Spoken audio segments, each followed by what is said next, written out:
కాలభావానికి ముందే గ్రహించి 7 సంవత్సరాలు పండిన పంటను బాగా జాగ్రత్త చేసి మిగతా 7 సంవత్సరాలు ఆ కరువులో ఉన్నప్పుడు ఉన్న చుట్టుపక్కల ప్రదేశాలన్నిటికీ సమకూర్చుకున్న ధాన్యమును చుట్టుపక్కలకు అమ్ముతూ ఆ ప్రదేశం కూడా తింటూ ఉండేవాళ్ళు.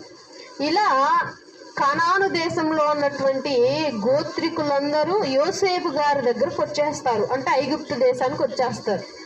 ఆయనే రమ్మంటాడు, ఇక్కడికే వచ్చేసి ఉండండి, నేను రాజుని కదా, ఇక్కడ మీకు అన్ని సౌకర్యాలు ఉంటాయి అంటాడు. అలాగే ఉన్నారు అక్కడ. ఆ 12 గోత్రికులు, మెయిన్ గోత్రికులు చనిపోయారు, యోసేపు గారు చనిపోయారు. ఈ ఇజ్రాయేలీల సంతతి పెరుగుతూ ఉంది, హెచ్చుగా పెరుగుతుంది. ఇజ్రాయేలీలు చూడటానికి చాలా బలంగా ఉంటారు, ఎత్తుగా ఉంటారు. బాగా బలంగా పెరగటం మొదలయ్యేసరికి ఆ రాజు ఫరో గమనించి ఆయన యోసేపుని ఎరుగడు అని ఉంటుంది బైబిల్లో. యోసేపుని ఎరుగనటువంటి